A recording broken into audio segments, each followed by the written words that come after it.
about their maximum distance, where these have with a small barrel, but has a maximum distance of 5,560 meters, and this with the long barrel, which is the British, has a maximum distance of 5,500 meters.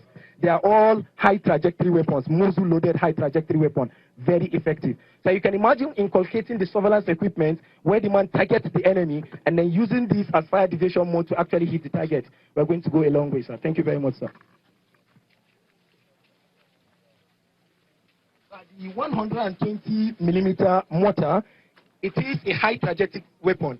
It is the CO's artillery. Just like I explained that the 60 millimeter commander mortar is the platoon commander's artillery. The CO can employ it. It's a high trajectory muzzle loaded weapon. So this weapon was manufactured in Serbia, former Yugoslavia, in the year 2008 and introduced into the Nigerian Army inventory in the year 2010. So now to the surveillance equipment. So I'm going to start from the first one down to this place so that I can explain the target acquisition. Okay. So before now, we actually have the Pt.3 as our surveillance equipment. We use it for target acquisition and to correct target precision. The Pt.3 was good as at then. It is a mechanical weapon whereby everything has to be conducted mechanically. You actually need to carry out mechanical alignment for the weapons to be used, which was very, very difficult for us, for the soldiers to operate. And due to the advancement in technology and where wars are being fought, you find it that the timing in setup and the result it gives us is very, very difficult and allow commanders to think. Now, the German enhancement program gave us TRG-SEC. The meaning of the TRG-SEC is Tactical Ground Surveillance Equipment. The equipment, the problem we have the equipment, first you can see how bulky it is. The weight is 186 kg.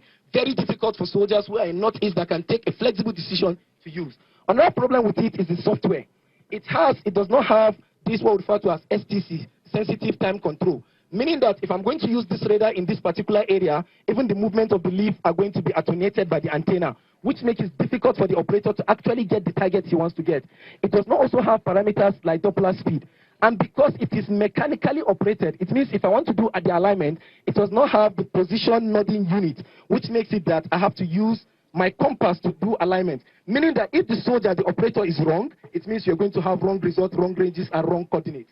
It does also not have a inbuilt GPS. It means that I have to work with GPS and get the coordinate of the area to insert it. And that's why we felt that it's not flexible for the type of our exercise. The newest equipment we have in our inventory is called the GO-12, Ground Observer 12. I call this equipment Force Multiplier. It is a great equipment. What you see on top is called the PNU, the Position Nodding Unit. The Position Nodding Unit allows this equipment to automatically align itself. It will align itself automatically and then give you the result, meaning that it will tell you the direction of the node and every direction you are actually operating from. What this equipment does again is that it has an inbuilt GPS inside the global positioning system. The global positioning system, once it comes and dictates target, gives you the exact coordinates of the target. What it does have again is what we refer to as the STC, sensitive time control, that I told you that this does not have. Now, what it does is that if I have an APC that the sensitivity is going to bring, it will attenuate it and take it to a higher direction and still get the target. It has 5 different sectors, meaning that even if I cannot produce 3 for a battalion, I can give one company if they are co-located, and then I'll set it to different sectors. The different sectors, I can set different parameters independently, and then it's going to scan it and give the result. But what it does is that we need to know that it's a line of sight equipment, and if it's a line of sight equipment, it means that you have to carry out analysis to do a radar map to see where you can see so that you can advise your commander accordingly. So what another this system it can do is that it uses the algorithm, which is a mathematical calculation of the system, meaning that if there's a sector now of 0.5, it's going to say this is a pedestrian. But one difficult thing is that a pedestrian, a cow too can also be a pedestrian because it has the same cross-section area. That will lead us to the second degree classification. The second degree classification has to do with the Doppler tune, Doppler speed. What it means is that I can actually set this particular equipment to go to like 80 km per hour. Human being cannot move in 80 km per hour. I'll be interested in vehicles. The Doppler tune, what it means is that based on the experience of the operator and the instructor, over time you will know the different sounds for different pedestrian, vehicle, and the rest of them, and you can distinguish it. The third level classification is incorporating this GO-12 with the SOFI. This is a thermal imager, a long-range thermal imager. It uses thermal heat. Salif, what it does is that it hits a target. So what it means that even if I'm in a closed surface on the forest where I cannot see with my line of sight, If the object is radiating heat, if the object is generating heat, this object can also see it. Another thing that this equipment can do is what we refer to as surface target classification. Target surface classification is good for fighting in build-up areas. What it means is that if I'm placing my hand on this banner now, I've increased the temperature of my body onto this banner. It means that the temperature of this banner has changes. So even when I'm removing my hand, within 80 seconds, this equipment can still target it that there's somebody actually there by showing a shoulder. Meaning that if I'm fighting in a build-up area and an opponent is actually coming into a place, an enemy, I will still within distance know that this person is there. So the last target classification I'd say this thing can do is that you can actually incorporate this and this. So if I'm actually seeing a target and I'm not happy with the target, I think it's a rabbit, it's a cow, I will just click on camera. This equipment will send the radar signal and receive it on camera and actually show you that this is what it is. So the remaining two equipments we have are just binoculars. The Yukon binoculars and the Bracer binoculars. They are just for magnification. So within that short range, if I actually don't want to use the Sophie or I'm actually going for confirmation Reiki for the Reiki group, I can actually use this binocular. This has a range up to 100 meters. It means I can actually zoom in up to 100 meters to see up to 15 kilometers. And this has up to 75 kilometers. Can see up to 7 kilometers. So another thing I didn't say about this equipment is that, as you can see the difference between this equipment can be man-packed. It means that two soldiers can actually carry it and comfortably still control their personal weapons. Easy to set up. The equipment, it has the tripod and the top. So you can see the tripod compartment is already in here and the antenna compartment is here. So you are only fixing the tripod into the antenna compartment into the tripod and you are set. And then you have the PNU system where you are going to see the target. Thank you very much, sir.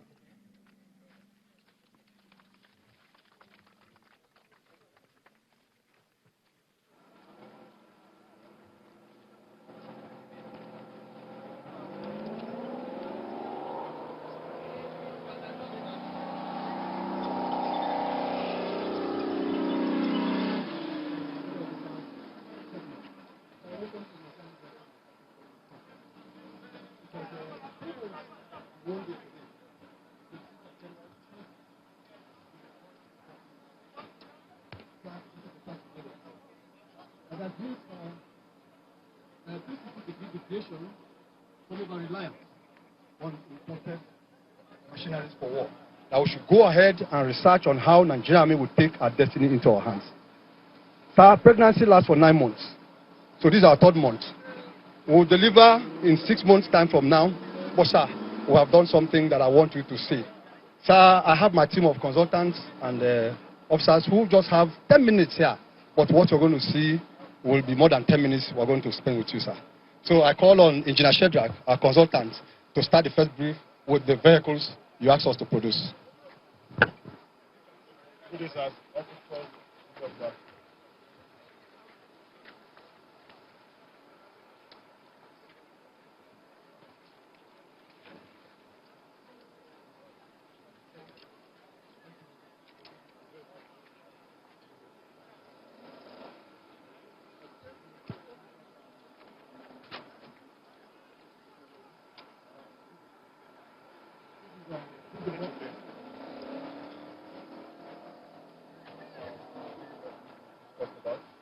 As it is now, we are focusing on mobility, protection, firepower, and battlefield as well. This is essential to win a modern battle. You see from the vehicle, it's designed to have a V-hub, and it can be able to withstand mines of to 12 kilograms.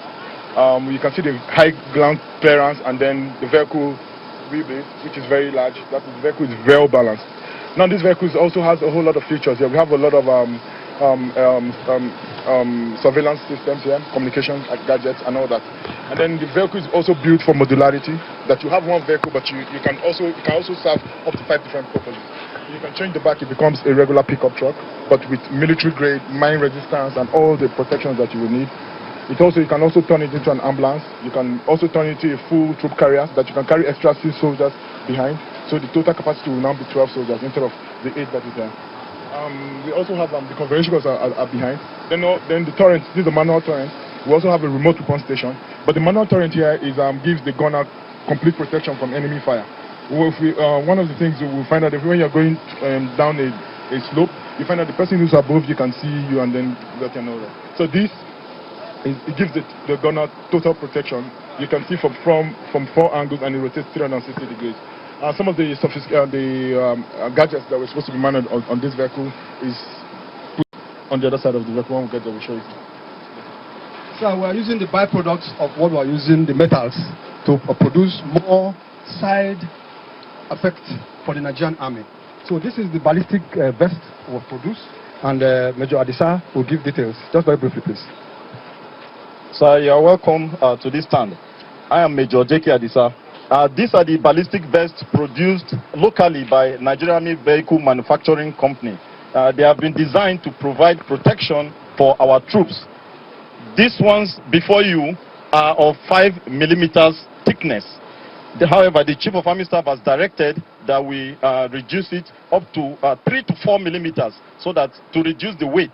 We have subjected them to a series of tests. This is the foreign one. We fired at point blank shot, and you can see the effect. If you check the reverse side, there's a bulging out, which means when series of shots pass through the same place, it will burst. Now, this is the one we produced locally, point blank shot, sir. This is the result. No ball behind. Okay. It's almost the same.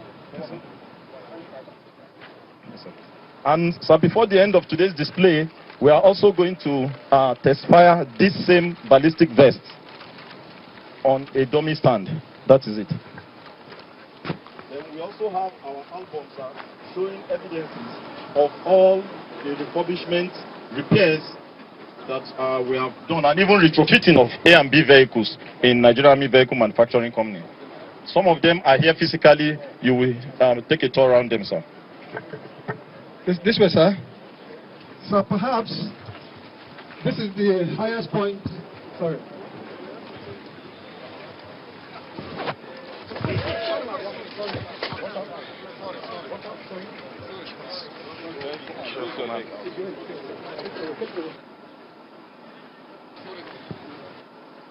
This is the highest point of the assignment you gave us.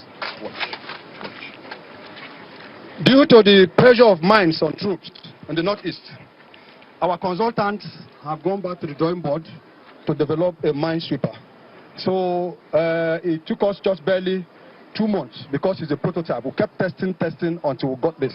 So the consultant will give you the few highlights of it before we conclude our presentation here. Yes. So before us, this is a mine clearance system. What we're seeing here is the mechanical phase of it.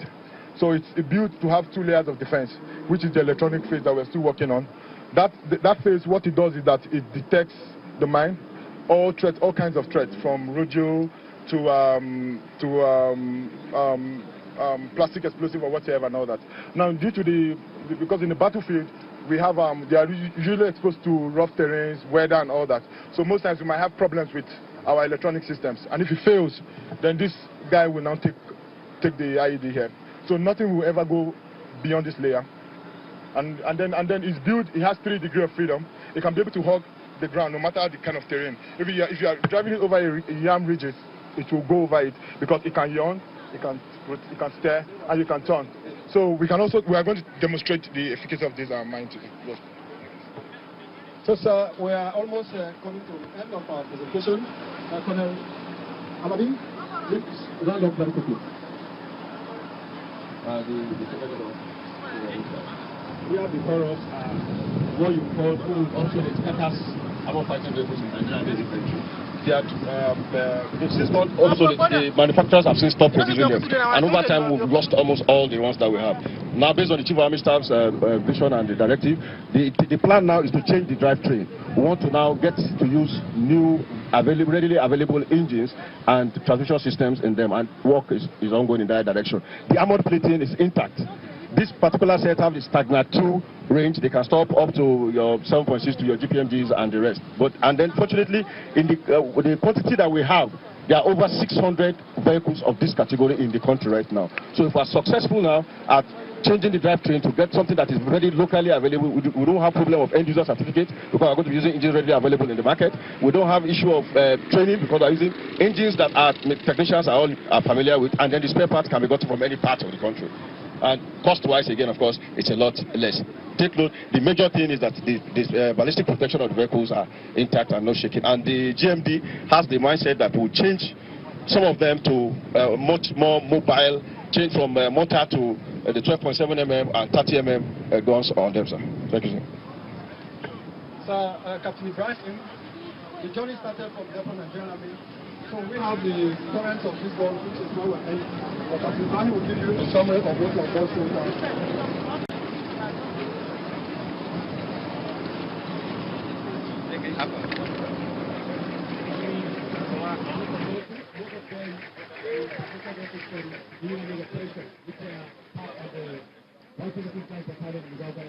I will receive A vehicles and B vehicles.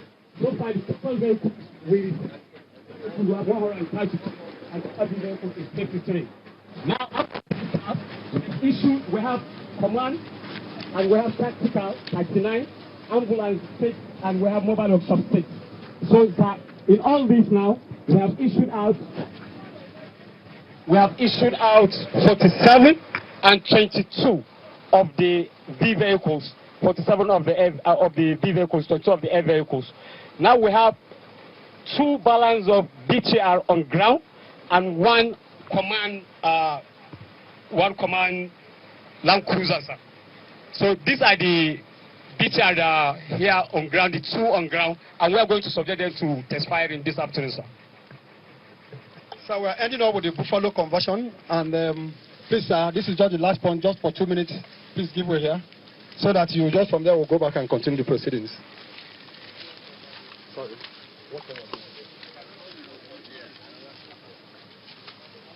Shut up.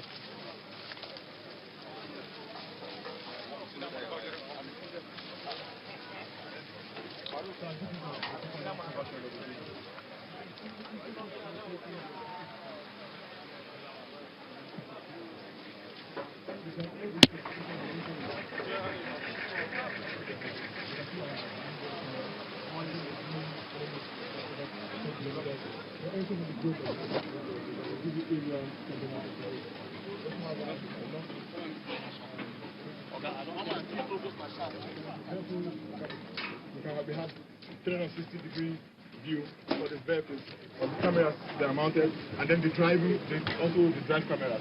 Drive cameras gives the driver 360-degree view. So, and then the good thing about this thing is that even at night, you can be able to drive this vehicle on the ghost mode that off all the light, and you can see your surrounding because we have night vision cameras around the whole vehicle, sir. Yes, sir. So you can be able to see.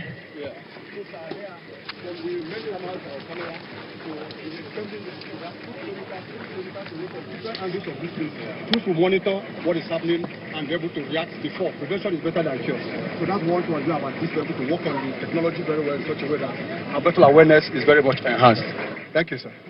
We're going to fire at it today. Okay. It's coming for test. The mine is coming for the rollover mine today. Okay. Sure. Thank you very much, sir. So well done. Yes, sir. Thank you very much. Thank you, sir. Yes, sir. Yes, sir.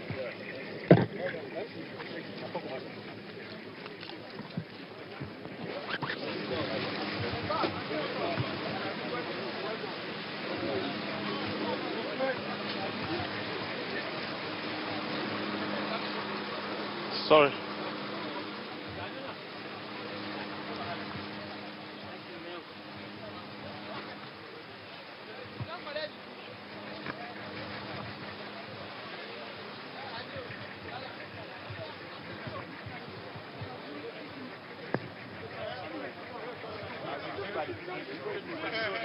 Okay. So.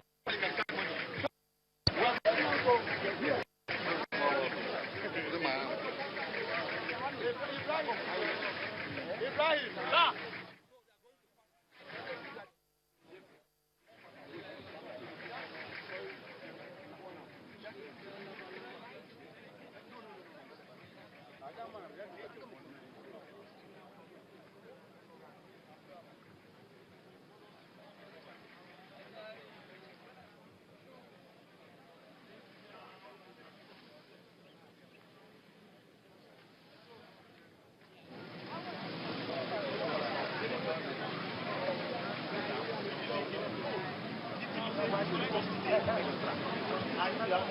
You don't need again now.